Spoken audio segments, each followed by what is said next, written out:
Hello students, आज मैं आप लोगों को बीकॉम सेम 4 का जो कॉस्ट अकाउंटिंग है उसमें चैप्टर नंबर 3 जो है reconciliation of cost and financial accounts એટલે કે નાણાકીય હિસાબો અને પડતરના હિસાબોની મેળવણી કરવાની છે। ठीक है, तो अभी यहाँ पे इस वीडियो में आप लोगों को सम नंबर 15 करवाने वाली हूँ। तो अभी यहाँ पे ये सम देखने के बाद आगे हम लोग देखेंगे कि हम लोगों को क्या प्रिपेयर यहाँ पे करने को बोला है। ठीक है, तो सबसे फर्स्ट इस समय यहाँ पे ऐसा बोला गया है कि a radio manufacture provides the following information એટલે કે एक रेडियो उत्पादक नीचे प्रमाणे माहिती आपे छे। उसमें सबसे first number of units products and sold, तो यानी कि यहाँ पे प्रोडक्शन और सेल्स यूनिट्स जितना भी है वो दिया है। उसके बाद यहाँ पे दिया है मटेरियल्स पर यूनिट, उसके बाद wages per unit, selling price per unit. ठीक है, तो यहाँ पे ये जो दिया है वो पर यूनिट है। ठीक है, એટલે કે એકમ દીઠ આપેલું છે। उसके बाद यहाँ पे है works overheads are change in cost accounts at 75% of wages and office और overheads at 30% of works cost. ठीक है, એટલે કે પડતરના હિસાબ પ્રમાણે કારખાના ખર્ચા મજૂરીના 75% પ્રમાણે અને ઓફિસના ખર્ચાઓ કારખાના પડતરના 30% લેખે वसूल કરવામાં આવે છે। ठीक है, उसके बाद यहाँ पे आगे ऐसा बोला गया है कि एक्चुअल वर्क्स ओवरहेड्स यहाँ पे दिया है, उसके बाद एक्चुअल ऑफिस ओवरहेड्स दिया है। तो प्रिपेयर यहाँ पे करना है cost sheet, profit and loss account और रिकन्सिलिएशन स्टेटमेंट। ठीक है, એટલે કે અહીંયા આગળ પડતરનું પત્રક, નફા નુકસાનનું ખાતું અને મેળવણી પત્રક तैयार करवाનું છે। ठीक है, तो सबसे फर्स्ट हम लोग यहाँ पे प्रिपेयर करेंगे पीएनएल अकाउंट। ठीक है, प्रॉफिट और लॉस अकाउंट। तो यहाँ पे हम लोग प्रिपेयर करने के बाद इसमें हम लोग अमाउंट डालेंगे। ठीक है, तो कौन सी, तो यहाँ पे आप लोगों को बोला है कि सबसे फर्स्ट आप लोगों को ब्रैकेट के कॉस्ट शीट अगर होती तो ब्रैकेट के जो स्टेटमेंट हम लोगों को बनाना होता है कॉस्ट शीट, यानी कि उसके ऊपर हम लोग ये यूनिट्स लिखते हैं। ठीक है, तो यानी कि यहाँ पे हम लोग पीएनएल बना रहे हैं तो इसमें हम लोग ये 540 नहीं लिखेंगे। ठीक है, तो उसके बाद यहाँ पे मटेरियल्स पर यूनिट दिया है। ठीक है, 240, तो 240 यहाँ पे मटेरियल्स पर यूनिट दिया है। तो यहाँ पे हम लोग मटेरियल्स जो होता है वो डेबिट साइड हम लोग लिखते हैं। ठीक है, तो यहाँ पे हम लोग लिखेंगे मटेरियल्स, तो पर यूनिट है यानी कि पर यूनिट यहाँ पे कितना है 240 है, तो 240 इंटू 540 आप लोगों को करना होगा। ठीक है, तो 240 इंटू 540, तो यहाँ पे 240 इंटू 540 तो आंसर आएगा 1,29,600। ठीक है, तो वो आप लोगों को यहाँ पे लिखना होगा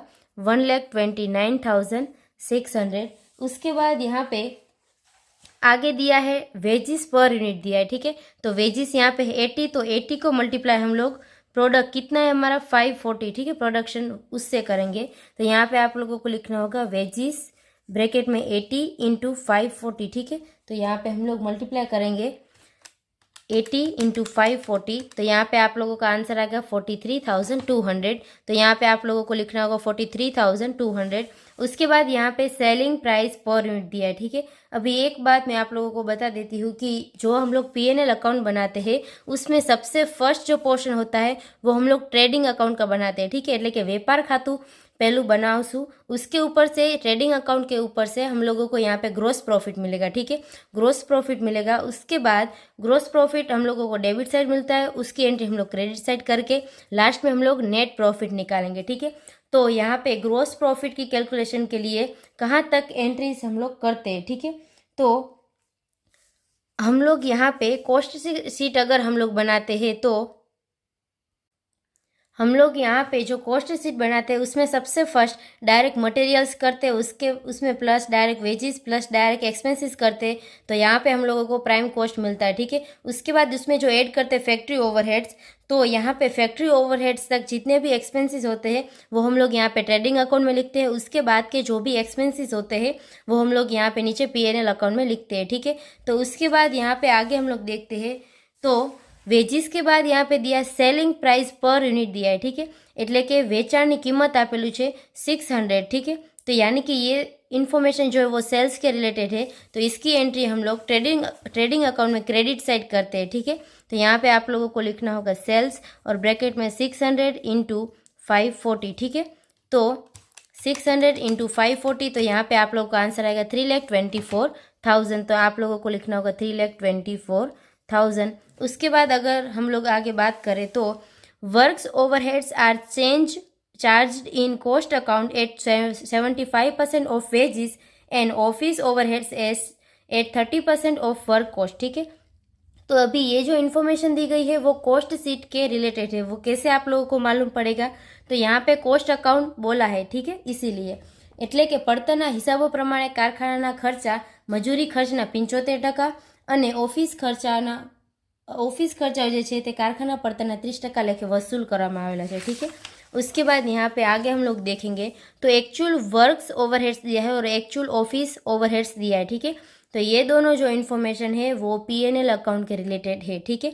तो एक्चुअल वर्क्स ओवरहेड्स जो है वो उसकी एंट्री हम लोग कहाँ पे करेंगे, तो वर्क्स ओवरहेड्स जो होता है वो क्या होता है, तो फैक्ट्री और वर्क ओवरहेड्स हम लोग कोस्ट अकाउंट में कोस्ट सीट में लिखते हैं, ठीक है। तो यानी कि ये जो एक्सपेंसेस है वो हम लोग ट्रेडिंग अकाउंट में लिखेंगे, यानी कि ग्रोस प्रॉफिट के पहले लिखेंगे, ठीक है। तो यहाँ पे आप लोगों को लिखना होगा वर्क्स ओवरहेड्स ब्रैकेट में। अभी यहाँ पे कैलकुलेशन करने की कोई भी ज़रूरत नहीं है, क्यों, क्योंकि यहाँ पे डायरेक्ट रुपीज़ दिया है 32,160, ठीक है। तो 32,160। उसके बाद आगे एक्चुअल ऑफिस ओवरहेड्स दिया है, यानी कि ऑफिस ओवरहेड्स जो होता है उसकी एंट्री हम लोग ग्रोस प्रॉफिट के बाद करते हैं 61,800। तो यहाँ पे ग्रोस प्रॉफिट के बाद में यहाँ पे आप लोगों को लिखना होगा ऑफिस ओवरहेड्स, ठीक है, 61,800। उसके बाद यहाँ पे आगे कुछ भी इंफॉर्मेशन हम लोगों को नहीं दी गई है, तो यहाँ पे फाइनल हम लोग ग्रोस प्रॉफिट निकालेंगे। तो इसका क्रेडिट साइड का टोटल यहाँ पे 3,24,000 होगा। उसमें से हम लोग माइनस करेंगे 129,600 माइनस 4,32,00 माइनस 3,21,60। तो यहाँ पे आंसर आए 1,19,040, ठीक है। तो ये क्या होगा, ये होगा हमारा ग्रोस प्रॉफिट।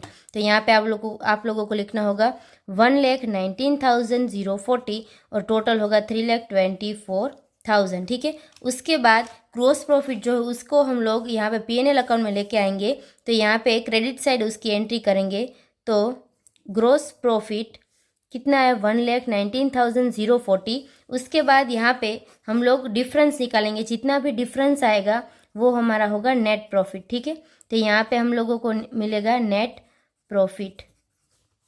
तो इसमें से हम लोग माइनस करेंगे 61,800 को, तो यहाँ पे आंसर आएगा 57,240, ठीक है। तो ये होगा नेट प्रॉफिट हमारा। तो यहाँ पे सेम टोटल होगा 1,19,040, ठीक है। उसके बाद ये बात आप लोगों को याद रखनी है कि जब भी ये पीएनएल अकाउंट जो है उसका जितना भी नेट प्रॉफिट आता है उतना ही रिकन्सिलेशन करने के बाद जो प्रॉफिट होगा वो और ये नेट प्रॉफिट दोनों हमारा सेम आएगा, ठीक है। उसके बाद यहाँ पे हम लोग प्रिपेयर करेंगे कोस्ट सीट।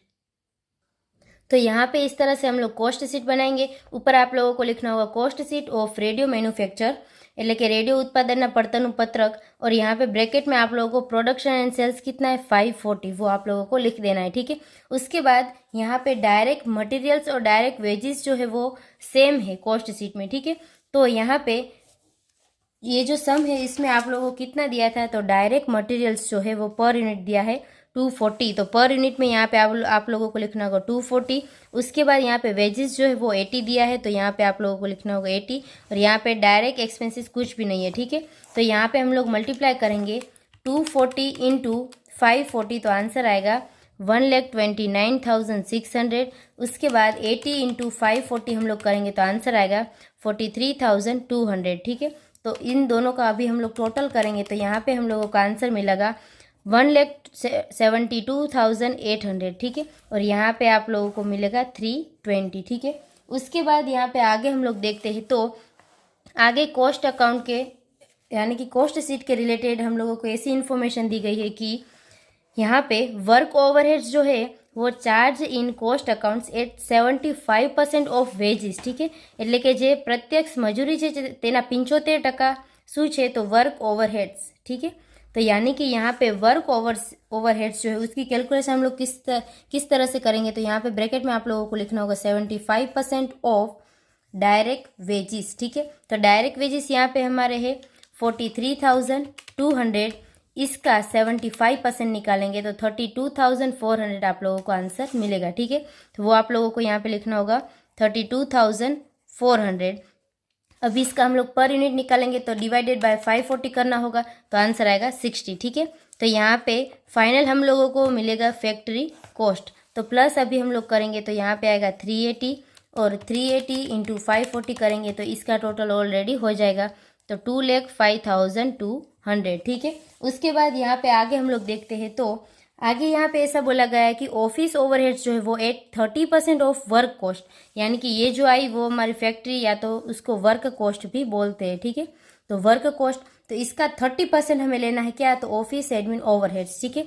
तो यहाँ पे हम लोग क्या करेंगे, इसका 30% निकालेंगे, तो ब्रैकेट में आप लोगों को लिखना होगा 30% ऑफ वर्क ओवरहेड्स, ठीक है।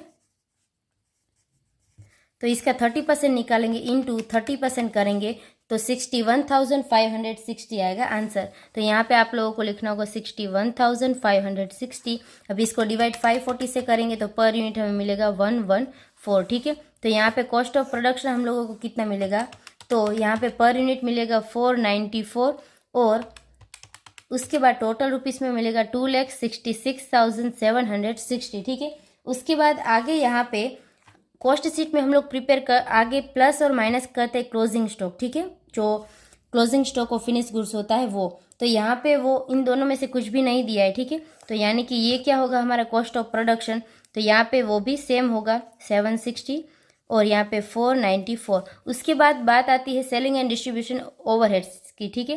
तो यहाँ पे सेलिंग एंड डिस्ट्रीब्यूशन ओवरहेड्स नहीं बोला है इस समय, तो यानी कि यहाँ पे हम लोग नील करेंगे तो फाइनल टोटल कॉस्ट हमारी कितनी आएगी 2,66,760 और यहाँ पे 494, ठीक है। उसके बाद इसमें हम लोग ऐड करेंगे प्रॉफिट, मगर प्रॉफिट हम लोगों को नहीं बोला है कितना है, मगर सेल्स बोला है, ठीक है। तो P&L अकाउंट में हम लोगों ने सेल्स निकाला था, तो सेल्स की अमाउंट यहाँ पे आई थी 3,24,000, ठीक है, और पर यूनिट था 600। अभी यहाँ पे इन दोनों अमाउंट को हम लोग माइनस करेंगे तो हम लोगों को ऑलरेडी प्रॉफिट मिल जाएगा, ठीक है।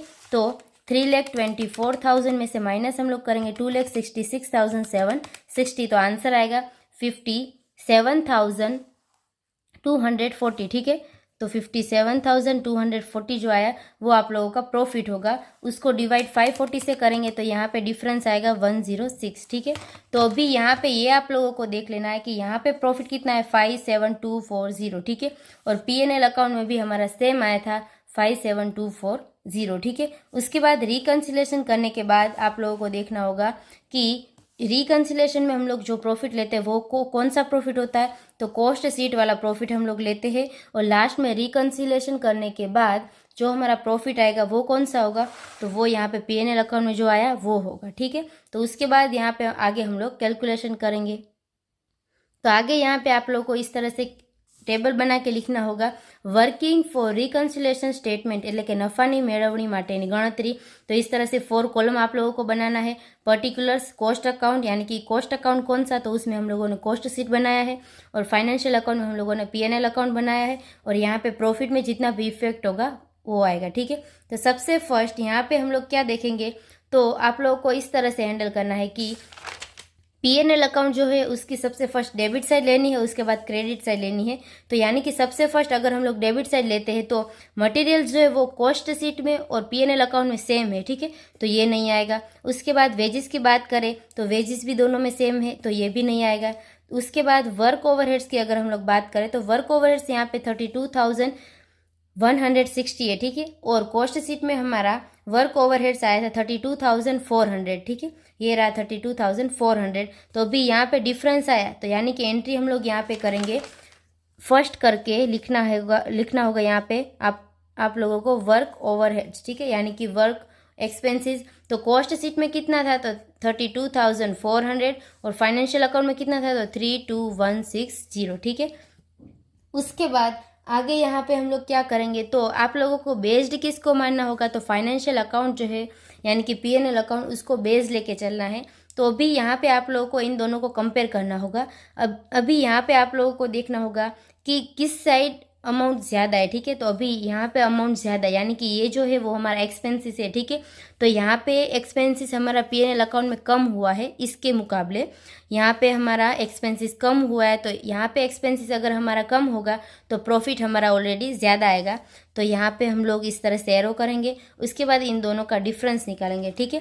तो 32,400, इसमें से माइनस हम लोग करेंगे 32,160, तो यहाँ पे आंसर आएगा 240। तो 240 जो आया वो हम लोग प्रॉफिट में ऐड करेंगे, क्यों, क्योंकि यहाँ पे हमारा प्रॉफिट बढ़ रहा है, क्यों, क्योंकि यहाँ पे एक्सपेंसेस हमारा कम है, इसीलिए प्रॉफिट हमारा बढ़ेगा, ठीक है।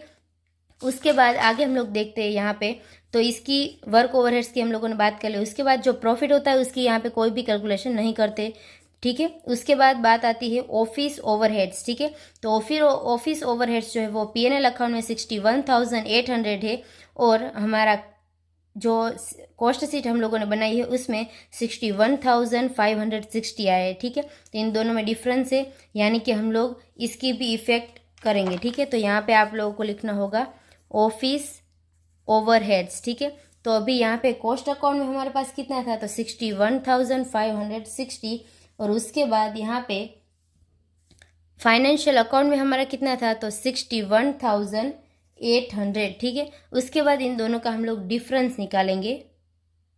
अभी यहाँ पे हमारा ऑफिस ओवरहेड से 61,800 और कॉस्ट शीट में हमारा 61,560, ठीक है। तो इसकी हम लोगों ने यहाँ पे अमाउंट लिख दी। उसके बाद हम लोगों को इन दोनों को कंपेयर करना है, ठीक है। अभी यहाँ पे एक्सपेंस हमारा ज़्यादा है, तो अभी यहाँ पे पीएनएल अकाउंट में अगर एक्सपेंस हमारा ज़्यादा होगा तो प्रॉफिट सामने हमारा कम हो जाएगा। तो इसीलिए हम लोग इस तरह से एरो करेंगे और जो भी अमाउंट आएगी वो माइनस में आएगी, ठीक है। तो 61,800 उसमें से माइनस करेंगे 61,540, तो यहाँ पे आएगा, सॉरी यहाँ पे 60 है, ठीक है। तो 61,800 उसमें से माइनस 61,560, ठीक है। तो यहाँ पे आंसर आएगा 240। तो 240 जो है वो हम लोग यहाँ पे माइनस करेंगे, ठीक है। उसके बाद यहाँ पे आप लोगों को टोटल करने की कोई भी ज़रूरत नहीं है। उसके बाद डायरेक्ट आप लोगों को बनाना है यहाँ पे statement showing reconciliation of profit, ठीक है। એટલે કે નફાની મેળવણી દર્શાવતું પત્રક, उसमें आप लोगों को इस तरह से कॉलम बनाना है और पर्टिकुलर्स के बाद यहाँ पे आप लोगों को लिखना होगा profit as per cost sheet, ठीक है। એટલે કે પડતરના પત્રક મુજબનો નફો। तो उसमें हमारा प्रॉफिट कितना आया था, तो 57,240, ठीक है। ये हमारा जो प्रॉफिट आया था वो हम लोग बाहर की कॉलम में लिखेंगे। उसके बाद इसमें ऐड क्या करेंगे और लेस क्या करेंगे, यानी कि डिडक्ट क्या करेंगे, ठीक है। तो ऊपर हम लोगों ने जो वर्किंग नोट्स बनाई उसमें, यानी कि जो यहाँ पे वर्किंग स्टेटमेंट बनाया उसमें प्लस जो अमाउंट होगी वो हम लोग ऐड करेंगे और माइनस जो होगी वो हम लोग डिडक्ट करेंगे, ठीक है। तो यहाँ पे 240 जो है वो प्लस में है, वो किसके है, तो वर्क ओवरहेड्स, ठीक है। तो यहाँ पे ऐड में आप लोगों को लिखना होगा वर्क ओवरहेड्स 240, ठीक है। 240 ऐड करना है। उसके बाद यहाँ पे 240 ऐड करेंगे। उसके बाद जो भी अमाउंट आएगी 57,480, ठीक है। उसके बाद यहाँ पे आगे हम लोगों ने कैलकुलेट किया है ऑफिस ओवरहेड्स जो माइनस में, ठीक है, यानी कि इसको अभी हम लोगों को डिडक्ट करना होगा। तो यहाँ पे हम लोग डिडक्ट में फर्स्ट करके लिखेंगे ऑफिस ओवरहेड्स, ठीक है। और 240 है तो इसको अभी हम लोग ब्रैकेट में लिखेंगे, माइनस करना है इसीलिए, ठीक है। तो यहाँ पे भी बाहर हम लोग 240 माइनस करेंगे, तो यहाँ पे हमारा फाइनल आंसर आएगा 57,240, ठीक है। तो अभी ये जो हमारा आंसर आया वो और पीएनएल अकाउंट में जितना भी हमारा प्रॉफिट आया था वो दोनों सेम है, यानी कि ये जो सम है वो हमारा राइट है, ठीक है। तो अभी यहाँ पे ये जो सम नंबर 15 था वो कंप्लीट होता है। I hope you understand and thank you all.